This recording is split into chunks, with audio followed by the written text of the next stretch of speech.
Hello friends, ఇవాళ నేను టమాటా బజ్జీ చేస్తున్నానండి. ఇది టమాటా బజ్జీ అని అంటే మనకు భలే టేస్టీగా ఉంటుందండి. స్నాక్ ఐటెం కింద ఈవినింగ్ చేసుకొని తిన్నామనుకోండి, ఇక చాలా బాగుంటుంది. అందుకోసమని నేను చేశాను. ఇది టమాటా బజ్జీ ఎలా ప్రిపేర్ చేసుకోవాలి ఏంటి చూద్దాం ఒకసారి. టమాటా బజ్జీకి కావలసినవి ఇదిగోండి టమాటాలు. ఇది బొంబాయి టమాటా అంటేనండి, పొడుగు టమాటా. ఇది ఇలా తీసుకున్నాం అనుకోండి, మనకు కట్ చేసుకోవడానికి మధ్యలో కట్ చేసుకోవడానికి మనకి ఈజీగా ఉంటుందని నేను ఈ టమాటా సెలెక్ట్ చేసుకున్నాను. ఇది శనగపిండి 1 కప్పుడు. ఇక కారం 1 స్పూన్ మనకు తగినంత వేసుకోవచ్చు. సాల్ట్ కూడా మనకు తగినంత వేసుకోవచ్చు.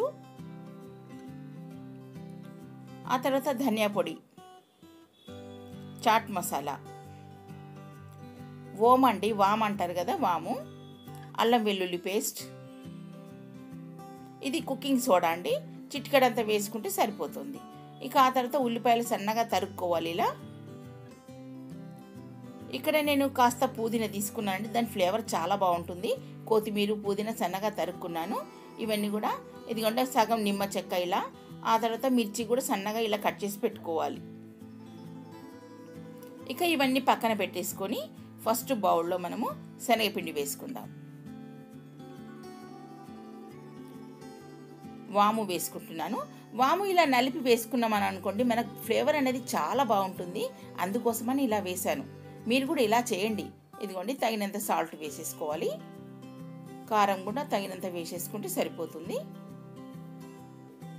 ఇక అల్లం వెల్లుల్లి పేస్ట్,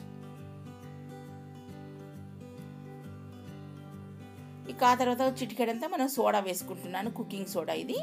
ఇది కొద్దిగానే వేసుకోవాలండి, ఎక్కువ వేసుకోవద్దు. ఎక్కువ వేసుకుంటే ఆయిల్ పట్టినట్టు వచ్చేస్తుంది మనకు బజ్జీకి. అందుకోసమని చిటికెడంతా వేసుకుంటే సరిపోతుంది. ఇదంతా కూడా బాగా కలుపుకోవాలి. మనం నీళ్లు పోసుకొని మనం మామూలుగా మిర్చి బజ్జీ ఎలా వేసుకుంటామో అలా కలుపుకోవాలి. పిండి అంతాను ఇలా మనకు ఉండలు లేకుండా ఇదంతా కలుపుకున్నాను చూడండి. ఇప్పుడు ఇదంతా ఇలా కలుపుకున్నాం కదా, పిండి అంతా రెడీ అయిపోయింది. ఇక మనం ఎలా ప్రిపేర్ చేసుకోవాలి. నేను స్టవ్ పైన కడాయి పెట్టుకొని ఆయిల్ వేసుకున్నాను. ఇక ఆయిల్ వేడికిపోతుంది. ఇలా మనం స్పూన్తో వేసుకున్నామని అనుకోండి చక్కగా వస్తుంది. మనకు టమాటా అంతా కూడా మనకు లోపల పిండి అంతా కూడా ఇలా కలిసేటట్టుగా వేసుకోవాలి.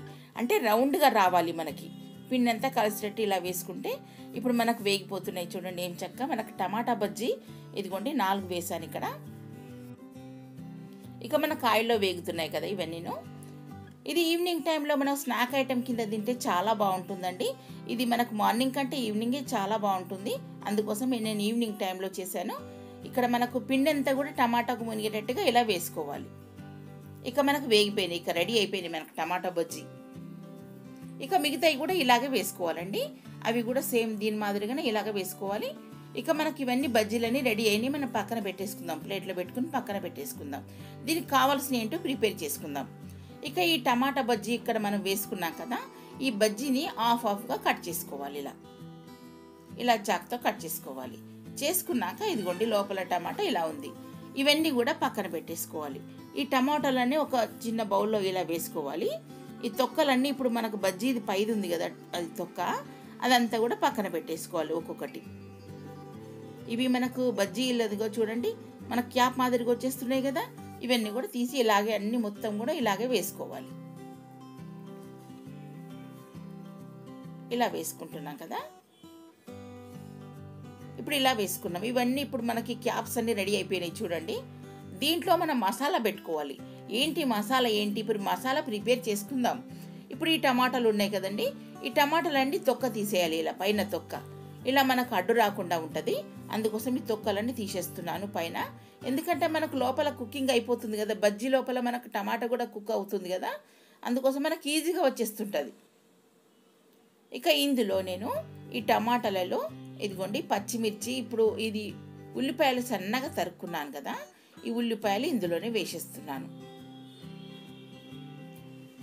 ఇక ఆ తర్వాత పుదీనా కాస్త వేస్తున్నాను ఫ్లేవర్ కోసము. ఇక కొత్తిమీర కూడా ఇది ఇందులోనే వేసేస్తున్నాను. ఈ సన్నగా తరుక్కున్న పచ్చిమిర్చి కూడా ఇందులోనే వేసేస్తున్నాను. ఇక వేసాక ఇప్పుడు ధనియాల పొడి వేసేస్తున్నాను. ఈ ధనియాల పొడి, చాట్ మసాలా, ఇక ఇది పల్లీలు వేయించి నేను వక్క ముక్క చేసి పెట్టుకున్నానండి ఇలా. ఇవి కూడా ఇందులోనే కలిపేస్తున్నాను. ఇక నిమ్మకాయ మనకు హాఫ్ నిమ్మకాయ అయితే సరిపోతుంది. ఇంకా కావాలనుకుంటే ఇంకెక్కువ కూడా చేసుకోవచ్చు, తీసుకోవచ్చు. ఇది హాఫ్ పిండుతున్నాను నిమ్మ చెక్క. ఇవన్నీ కూడా బాగా కలిసేటట్టుగా కలుపుకోవాలి. ఇప్పుడు ఇదంతా మనకు రెడీ అయిపోయింది. ఈ మసాలా అంతా వేసుకుంటే కొంచెం చిటికెడంతా ఉప్పు వేసుకోవచ్చండి. ఇది సరిపోతుందని వేయలేదు నేను. ఇదిగోండి అన్నిట్లలో మనం ఇలా పెట్టేసుకోవాలి. ఇవన్నీ ఈ క్యాప్స్లలో మనం అన్నీ ఇలా తోసేసుకోవాలి. ఇదిగోండి ఇలా పెట్టేసుకొని ఇక మనకు అన్నీ రెడీ అయిపోతున్నట్టే. ఇక చూడండి ఎంత బాగున్నదో చూడండి. ఓకే ఫ్రెండ్స్, మా వీడియో నచ్చినట్టయితే మీరు లైక్ చేయండి, షేర్ చేయండి. Thank you.